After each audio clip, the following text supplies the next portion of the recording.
Journal de bord d'un élu local, épisode 115. Pas d'enfants à la rue, épisode 2. Cet épisode 115 a été enregistré le 17 avril. C'est le second d'une série de 3 épisodes sur le sans-abrisme des enfants à Blois. Depuis, la situation a continué d'évoluer. Nous vous faisons un point sur l'actualité récente à la fin de l'épisode 116.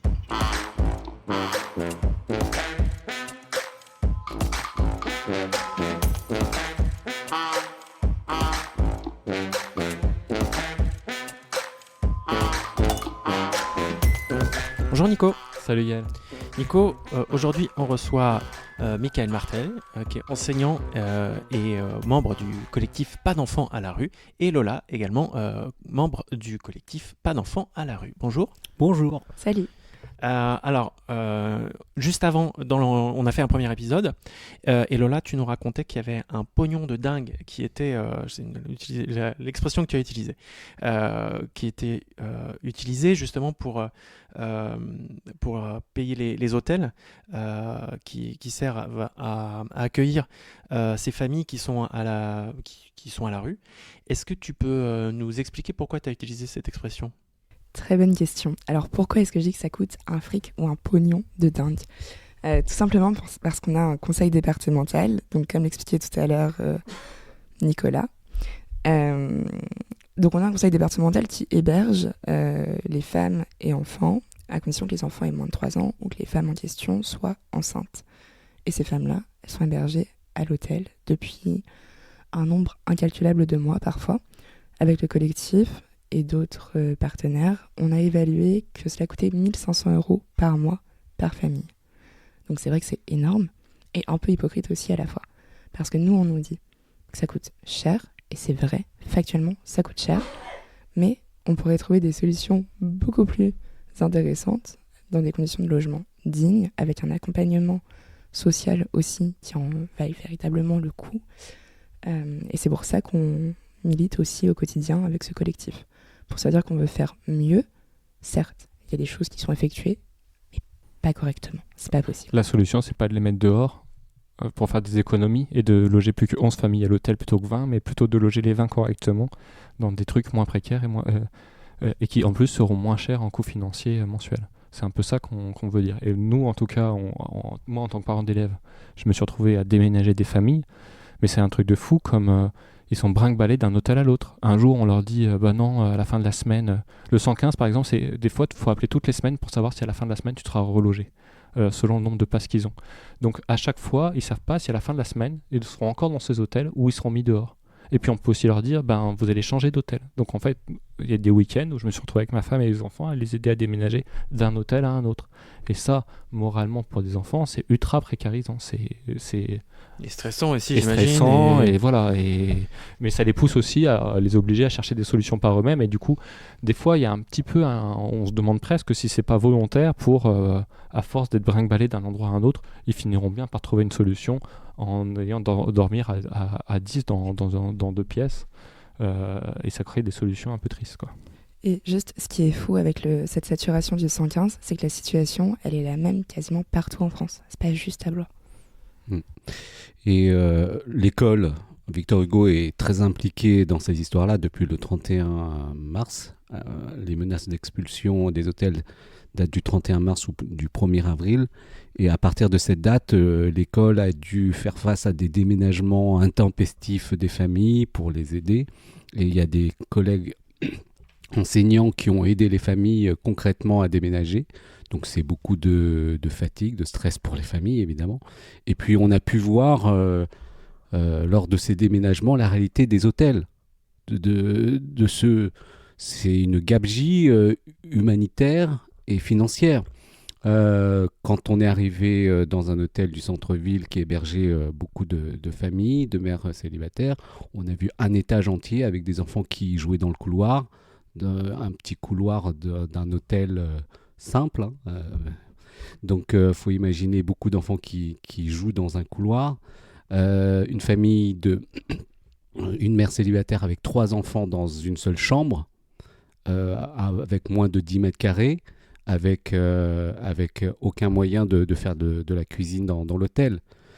Et là où la réalité sociale est terrible, c'est que ce qu'on a vu dans cet hôtel, c'était plutôt le confort.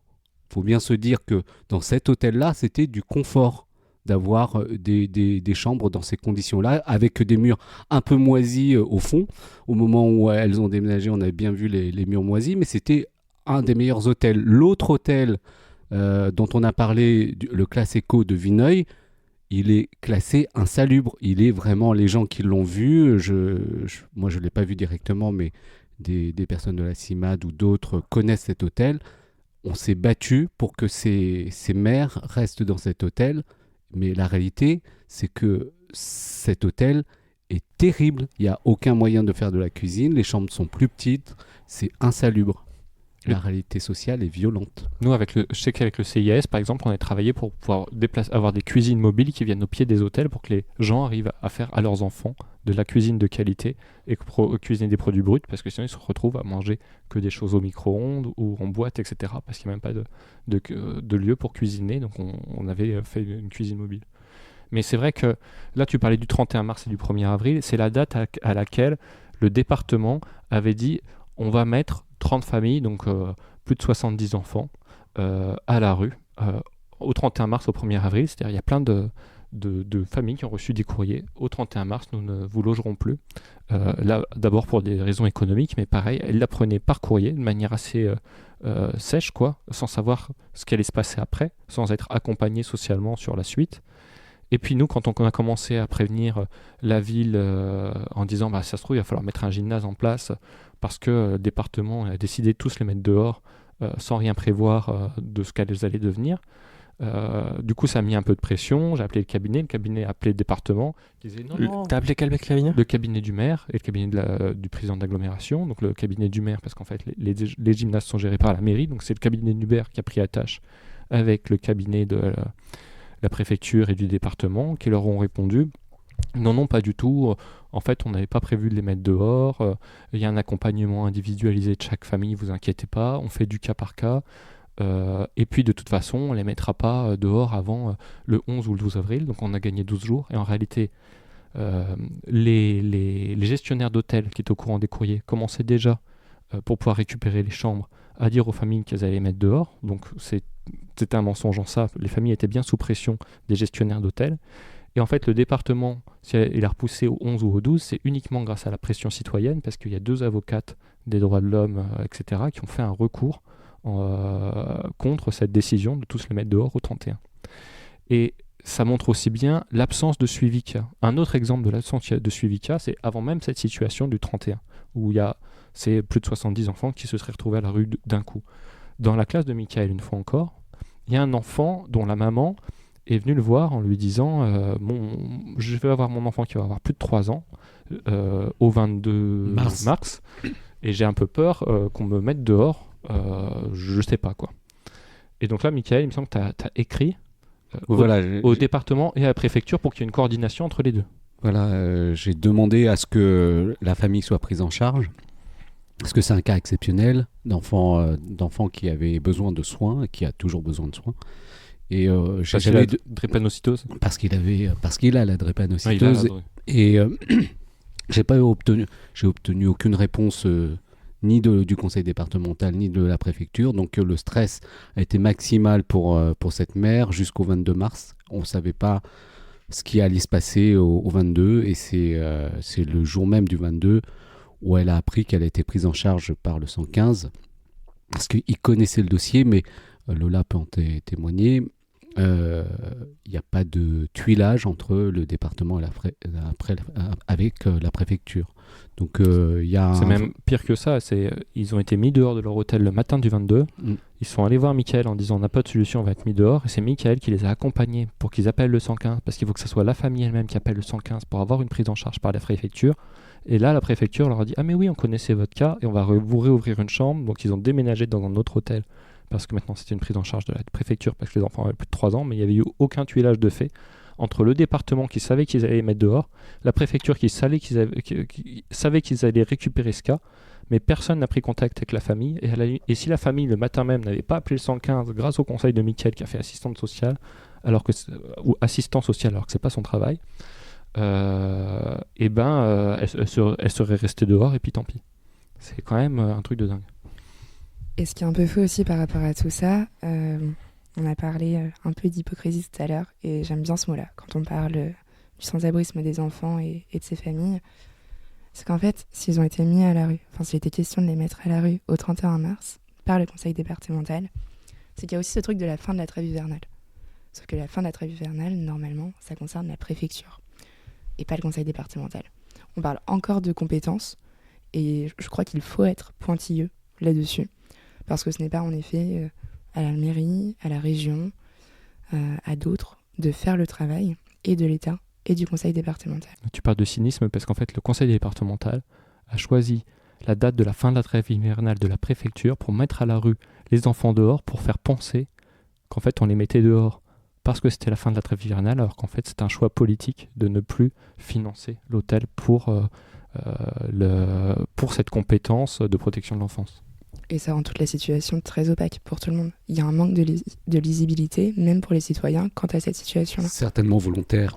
C'est pour ça que quand tu parles d'hypocrisie, on peut parler de cynisme à ce niveau-là. C'est qu'il y a eu un jeu sur les dates. En plus, 1er avril, c'est quand même pas très malin de virer les personnes le 1er avril. Donc sur la communication, sur le fait de sortir massivement 39 mères. En fait, le chiffre, c'est 39 mères et 76 enfants au 31 mars. Et c'est unique. Il faut bien prendre conscience que ce qui s'est passé en 2024 au 31 mars, c'est unique dans l'histoire du conseil départemental. Il n'y a jamais eu la volonté de faire sortir en même temps 39 mères avec 76 enfants. Dans la connaissance des collectifs sans papier qui sont beaucoup plus anciens, ils n'ont jamais connu ça. Donc, il y a quand même... On vit dans une période quand même très spéciale sur ce sujet, et c'est quand même assez terrible qu'il faille se battre au quotidien pour des choses aussi élémentaires, de pas laisser des enfants à la rue. Politique, on pourrait se dire, mais le département a-t-il l'argent pour financer tout ça ? Et en fait, on est dans un département, en général une collectivité, quand ça fait un emprunt, ça doit être en capacité de le rembourser dans les 10-13 ans. Et là, on dit que ses comptes sont équilibrés, qu'il investit suffisamment. Le département, il est en capacité de rembourser ses emprunts en moins de 3 ans. Et il n'est absolument pas endetté. En fait, il sous-investit. Il a une très très bonne santé financière.